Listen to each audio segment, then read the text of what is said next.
so often it seems like culturally dads are picked on. I know you always complain that on Father's Day, the sermon at church is always Yeah. very different than it goes on Mother's Day. What is it that you hear specifically that bothers you? To me, it feels like it really reinforces that notion that we just need to keep reminding dads how to do a better job versus really using it as a chance to celebrate.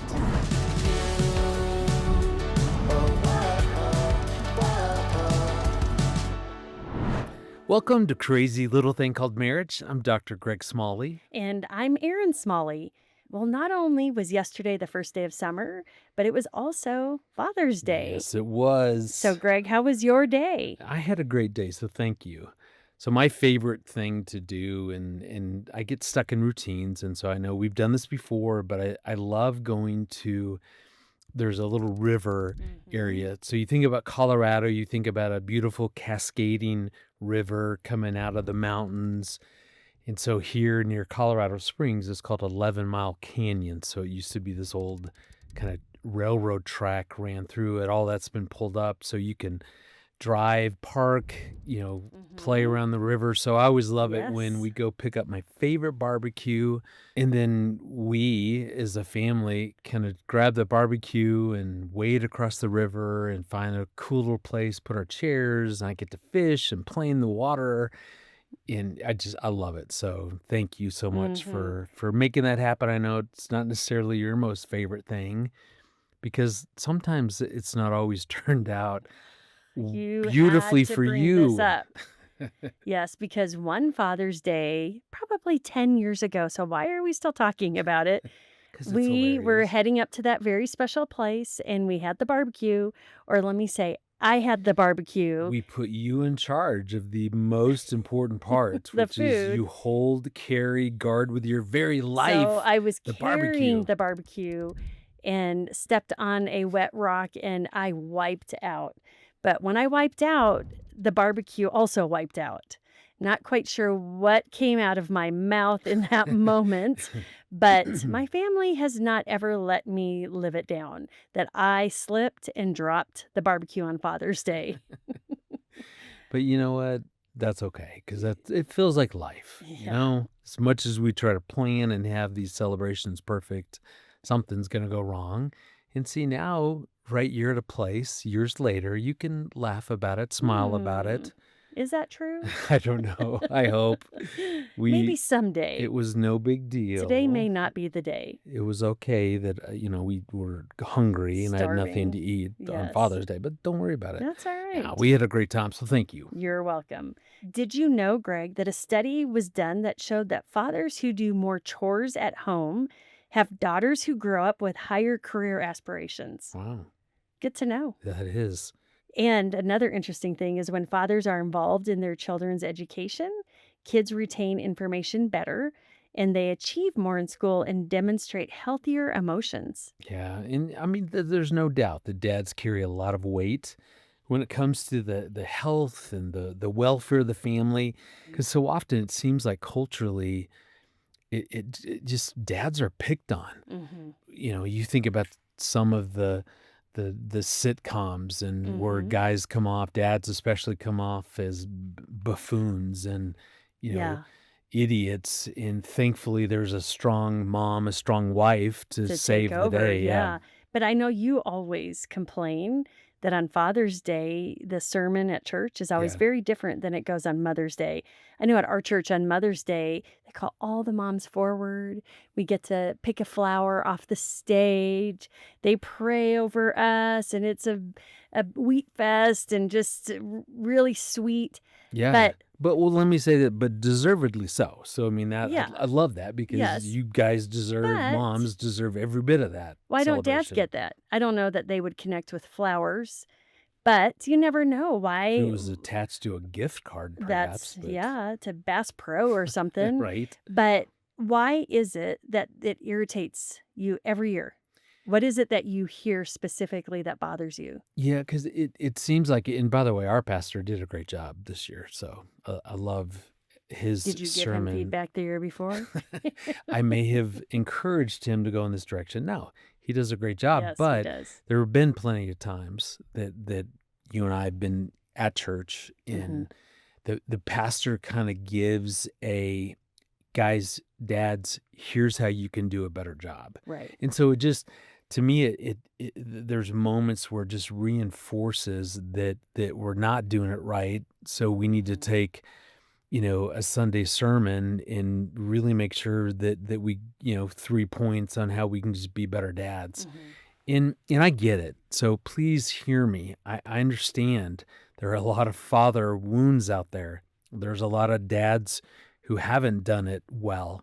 But it just it to me it feels like it really reinforces that notion that we just need to keep reminding dads how to do a better job Mhm. versus really using it as a chance to celebrate. Yeah, but to be fair, there are many dads out there that have done it very Yeah. well, and there are also moms that have struggled, Yeah.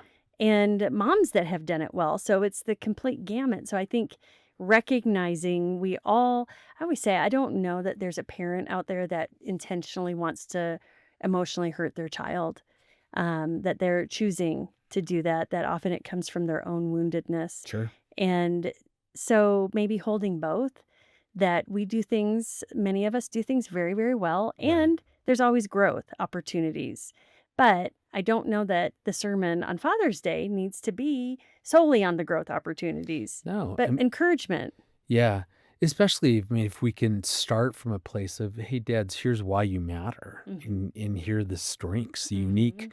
to being a dad." So, I thought that would be fun to kinda hit Yeah, on. what would you say those are? Yeah, I think for me, first and foremost, one of my favorite strengths about being a dad is Mhm. just, I feel it just to protect as a Mm. protector, Mhm.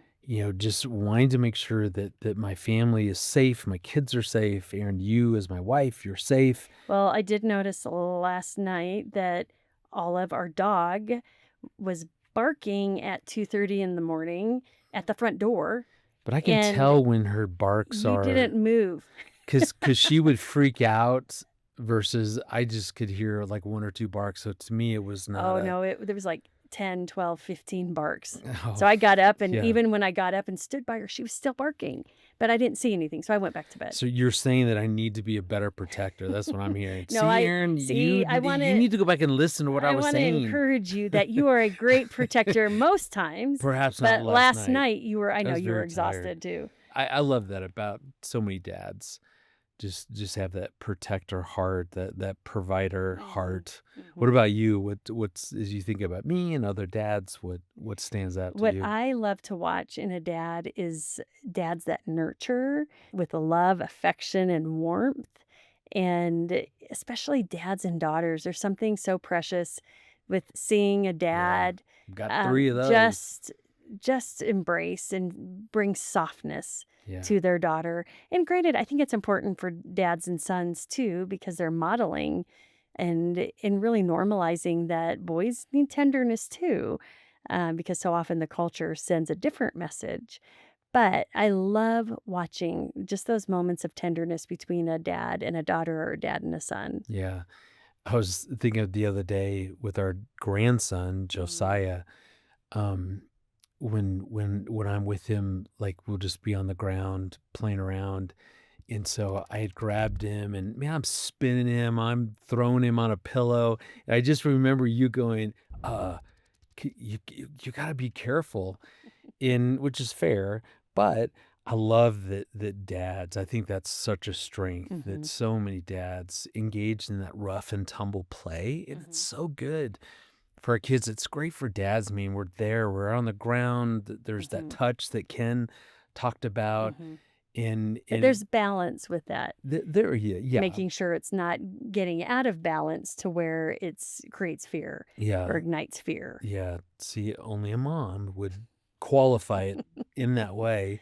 Yeah, That's why they need both of us. that's true, but I love how dads often we probably take more calculated risks, so we Mhm. push our kids to try things, to risk, Mhm. and that's so valuable. Mhm. And it just doing that the other day with Josiah just brought back all those memories of I love to He's do that, so just to get on the sweet. ground with our kids and just roll around and just have so much fun. So, Greg, now that you have 4 adult children, And looking back over the years from even when they were young, like Josiah, what are things that you think are important or things that you've learned? Yeah. I think as a young dad, I was so worried about how they were gonna turn out. Was I gonna do something that was gonna mess them up? And kind of knowing now, going, I wish I could go back and tell younger me as a dad to relax. Mm, That that definitely our kids need structure. They need limits and boundaries and, mhm, discipline when they're making poor choices, but do what came natural to me, which is just love on them mhm, and just be there and be present and mhm, just enjoy them and cultivate unique relationships with each of them without the fear, the worry, the anxiety of, what am I not doing that's going to mess them up? mhm. Because one, we probably need to give them some things to talk to their therapist about. So, I mean, right? So that on one level, but I think I was so worried about that. Mhm, And just looking back, going, one, God's got them. In my job is to do kind of that balance between rules and limits, and then really nurturing that relationship.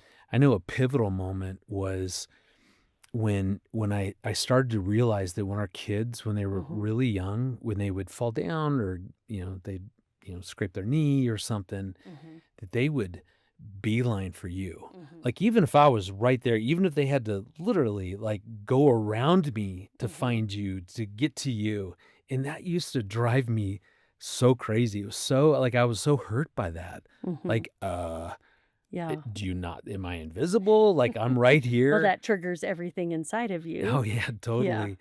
And so I honestly started just to notice what you would do. Mhm, So they would come to you to pick them up, and you just would just hold them. mhm, And you didn't lecture at that point. mhm, You first would just love on them and just mhm, tell them they're all right, and just that safety, being held in a mother's arms, mhm, that had a huge impact on me because I started going, yeah, I think my tendency is to want to correct the behavior and say, yeah, so when you're running on the wall, mhm, you're probably going to fall like you did and you're going to scrape your, mhm. your knee. So why don't you knock that Yeah, off? or our son, when he was, like, 2, Yeah. he had that little, like, push The little tricycle. trike. Yeah. Yeah, Yeah. Yeah. and he would literally sit on that thing at the top of our driveway that went, like, Yeah. steep It was down, sloped down. Yeah. and he would go 100 miles an hour Yeah. down that thing, no helmet, no shoes on, no knee pads, nothing, and I kept You'd saying, wipe out all the time. he remember the one time he wiped out so bad,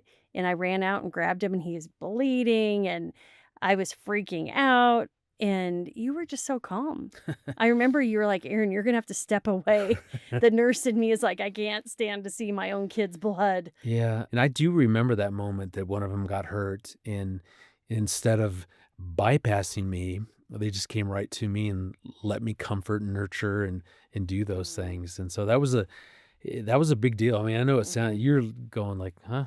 Why is that such a No, big deal?" that's But a that big was that deal. was a huge thing for me. So that Mm, was, I love that. I look back on that time.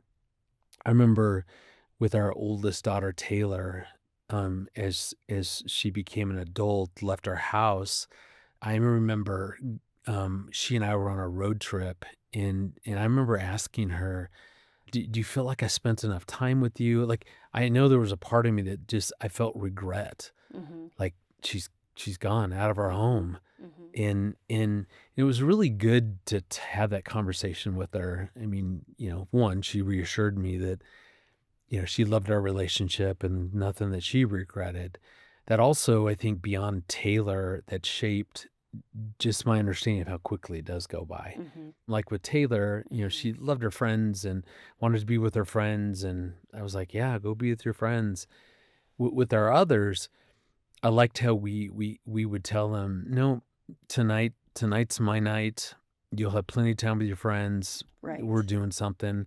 And so I was way more intentional, I think, with that knowledge and understanding, Mhm, with our younger 3, and really made sure that we had special daddy daughter, daddy son, just times, like, mhm.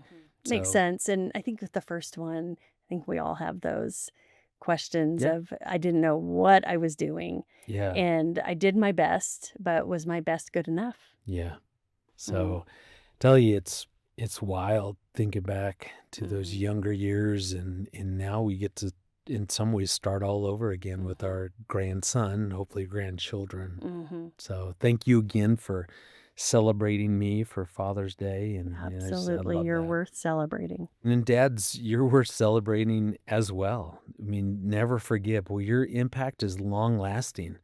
You're more than just a provider for your kids. Like we've talked about, study after study proves that from, changing those dirty, nasty diapers to telling bedtime stories, I mean, the school drop offs, I mean, everything you do contributes to building a lasting and meaningful legacy with your kids. You can do this right now. It is never too late. You can reach out to your kids to even today. And if you've made mistakes, admit to them, ask for forgiveness, change your behavior, and show your kids that you want to reconnect or be connected Yeah. to them. And oftentimes that comes just from the place of humbleness and owning what you did and honoring where they're at. Because they might say, you know what, I'm not there yet. And you say, okay, how can I pursue you? How can I let you know I'm thinking of you? And continue to do that with their permission, Yeah. but honor where they're at. Sometimes I think as parents, we assume that because we apologize for something, that we can just blast right back into their life where at whatever level Yeah. we want No, that's to. fair. And when they're adults, they get to decide as well what works for them. Yeah. So just be honoring, set reasonable expectations, acknowledge the past, show kindness, and give the emotional support that your family members may need. Well, that was such a fun stroll down memory Mm, lane for me. and for So me too. when we think about, hey, what are we trying to accomplish, on any particular episode, this one for me felt like, wow, we just kind of went with it and, Mhm. and and I had so much fun just thinking about a lot of these stories from when I was a young dad. And I loved reminiscing with you Yeah. and remembering both of us trying to do our best. Yeah, so maybe you guys can do the same thing. Just curl up in your comfiest chairs or couch and just maybe say, hey, what are some of your favorite memories Mhm, from when you first became a father, a mother, when our kids were young and just have fun thinking about those stories. There mhm. is power in reminiscing. For me as we finished that episode, it just kind of made me smile going, you know what? We were pretty good parents. Not perfect parents. We were Mhm. good We parents. found our way through it. Yeah, and we figured this out Mhm, together. mhm. And so that's the power of reminiscing. So Aaron and I would just encourage you guys just do that and have fun with it. And by the way, if you enjoyed this, you need to check out our full episode. So it was our special Father's Day edition Mhm. because we feature Ken Davis. So Pastor Ken Davis, comedian, and what he shares about being a dad, it's amazing. You're gonna love it. So go to wherever you get podcasts and check out our special Father's Day show.